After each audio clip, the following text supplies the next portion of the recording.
10년 전 자신의 모습을 기억하세요?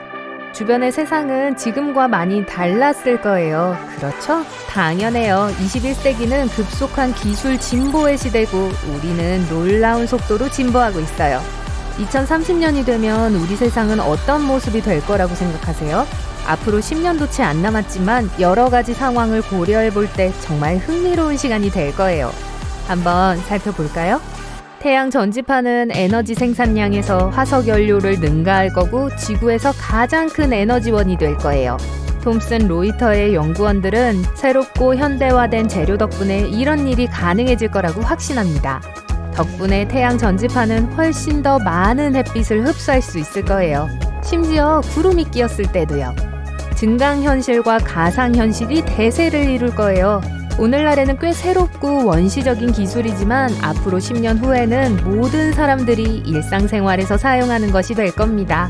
예를 들어 호텔을 예약하기 전에 호텔을 가상으로 둘러볼 수 있을 거예요. 아니면 카트에 상품을 추가하기 전에 상점에 있는 모든 상품의 3D 모델을 살펴보는 건 어떨까요? 편리하겠죠? 증강 얘기가 나와서 말인데 사람 자체도 변화할 거예요.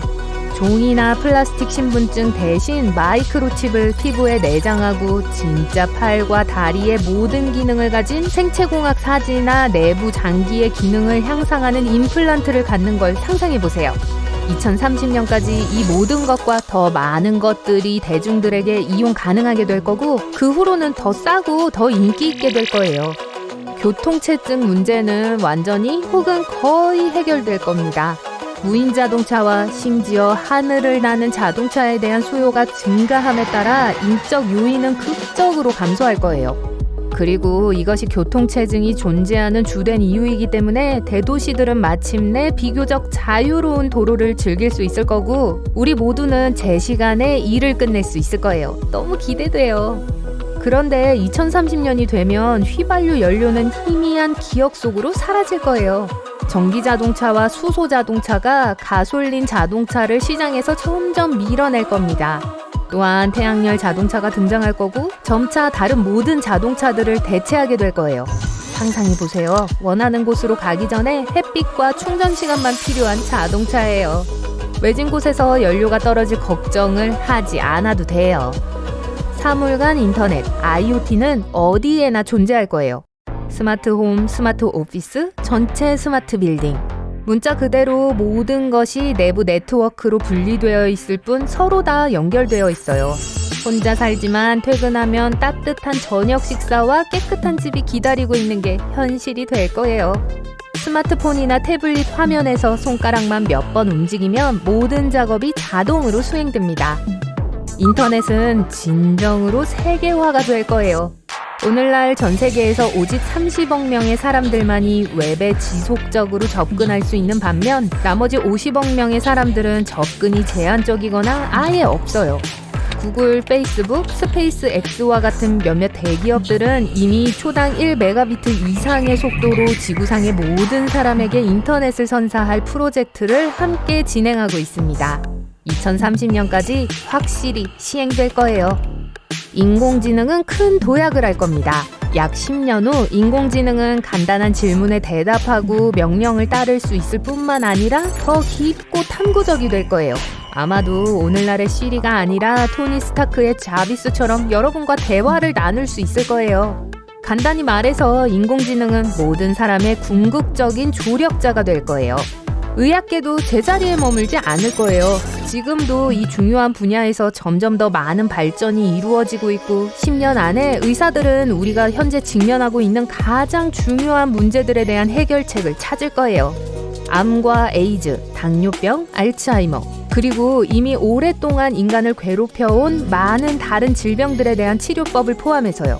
물론 말처럼 쉽지도 않고 처음에는 저렴하지도 않겠지만 중요한 건 답이 발견될 거고 나머지는 시간 문제라는 겁니다. 인간 게놈은 분명히 밝혀질 거고 사람들의 유전자 변형이 가능해지기 때문에 윤리적 문제만이 남게 될 거예요. 그 기술로 아이들이 태어나기 전에 무서운 유전적 조건들을 없앨 수 있을 거예요. 전 세계의 과학자들은 심지어 오늘날에도 이 가능성에 대해 논의합니다. 그래서 2030년까지 그 질문에 대한 확실한 답이 나올 거예요. 플라스틱은 마침내 과거의 것이 될 것입니다.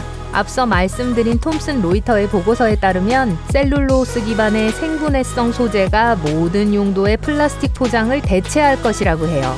더 이상 육지와 바다를 오염시키지 않을 거예요. 우리는 더 푸른 지구를 향해 큰 걸음을 내디딜 거예요.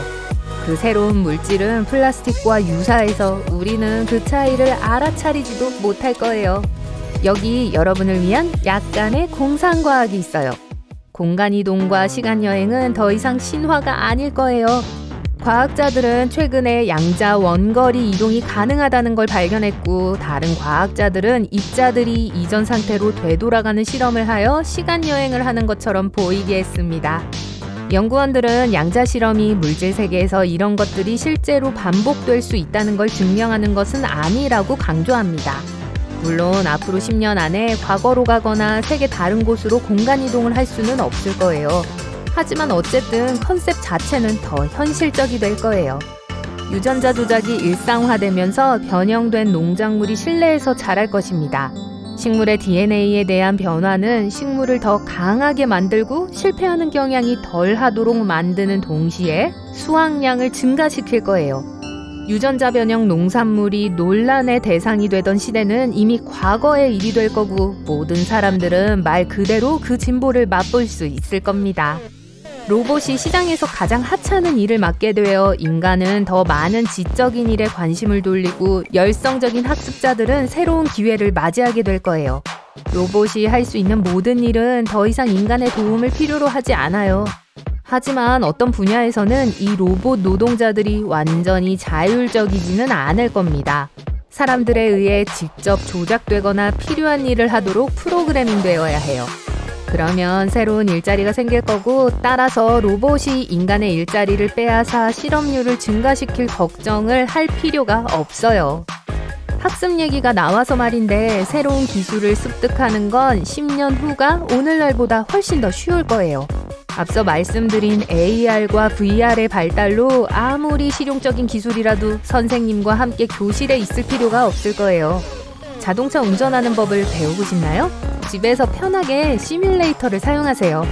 이런 학습 방법은 아직 그다지 널리 퍼지지는 않았지만 확실히 사람들의 마음을 사로잡기 시작하고, 해가 지날수록 점점 더 인기를 끌 거예요. 기계 학습 또한 큰 발전을 이룰 거예요.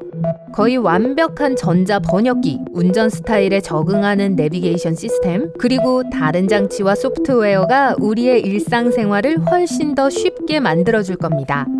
언어 장벽 없이 원하는 누구와도 소통할 수 있을 거고, 어떠한 불편함도 없이 일상적인 일을 빠르게 할 수 있을 거예요. 이 모든 건 주변 환경과 주변의 인간이나 기계 자체에 의해 내려진 결정으로부터 배운 것을 활용하는 영리한 기계 덕분이에요. 5G 모바일 인터넷 연결은 대부분의 기술 선진국과 도시에서 흔한 일이 될 겁니다. 4G의 경우 웹에서 영화를 다운로드하는데 최대 1시간이 걸리지만, 5G는 수준이 한 단계 높아서 단 몇 초 만에 동일한 영화를 다운로드해요. 이런 네트워크의 연결 속도는 놀라울 뿐만 아니라 2018년 평창 동계올림픽 때처럼 스포츠 경기 실시간 중계부터 실제 의사가 로봇 외과 의사를 원격 조작하는 것까지 다양한 것을 할 수 있게 해줍니다. 블록체인은 사람과 조직 간의 돈과 자산을 이전하는 주요 방식이 될 거예요. 비트코인과 다른 암호화폐에 대해 들어봤을 거예요. 이것은 블록체인 기술에 기반을 두고 있습니다. 간단히 말해서 돈을 송금하면서 중개인을 제거할 수 있게 하고, 거래를 더욱 안전하고 직접적으로 할 수 있어요. 예를 들어 여러분이 카드에서 카드로 송금하면 은행이 중개인 역할을 합니다.